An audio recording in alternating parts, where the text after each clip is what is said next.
টংলাৰ যি বিধানসভা সমষ্টি আমাৰ নৱগঠিত এই টংলা বিধানসভা সমষ্টিৰ যি আমাৰ নিৰ্বাচন প্ৰবন্ধন সমিতি হৈছিল লোকসভা নিৰ্বাচনত তেওঁলোকে এটা বিশেষ অভিনন্দন অনুষ্ঠানৰ আয়োজন কৰিছে আৰু এই অনুষ্ঠানত আজি আমি উপস্থিত হৈছোঁ সহস্ৰাধিক কাৰ্যকৰ্তা সমৰ্থক শুভাকাংক্ষী আজি এই অনুষ্ঠানত উপস্থিত হৈছে আসলতে মই টংলাবাসীক বিশেষভাৱে ধন্যবাদ দিব বিচাৰিছোঁ টংলা বিধানসভা সমষ্টিবাসীক যে চাৰিওটা যি বিধানসভা সমষ্টি ওদালগুৰি জিলাৰ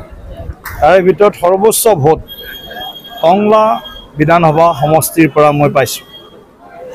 গতিকে প্ৰায় ৭৫,০০০ ভোট টংলা বিধানসভা সমষ্টিৰ পৰা পাইছোঁ গতিকে টংলাবাসী ৰাইজ এই মোৰ যি সফলতা সেই সফলতাত মূল তেখেতসকল ষ্টেক হোল্ডাৰ বা তেওঁলোক অংশীদাৰ গতিকে প্ৰতিগৰাকী টংলাৰ ভোটাৰক মই আন্তৰিক ধন্যবাদ আৰু কৃতজ্ঞতা জ্ঞাপন কৰিছোঁ আৰু আগন্তুক দিনত টংলা বিধানসভা সমষ্টিত আমি সাংগঠনিক স্থিতি মজবুত কৰাৰ লগতে চৰকাৰৰ বিভিন্ন আঁচনি তিনিওখন চৰকাৰ কেন্দ্ৰীয় চৰকাৰ ৰাজ্য চৰকাৰ BTC চৰকাৰ তিনিওখন চৰকাৰৰ বিভিন্ন আঁচনি যাতে আমি শক্তিশালীভাৱে 100% আমি ৰূপায়ণ কৰিব পাৰোঁ তাৰ কাৰণে আমি সকলোৱে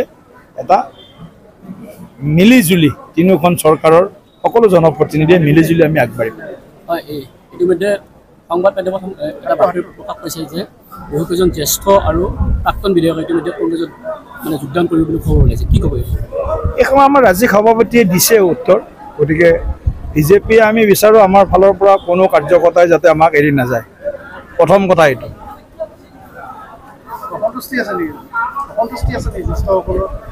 এইবিলাক কোনো অসন্তুষ্টি নহয়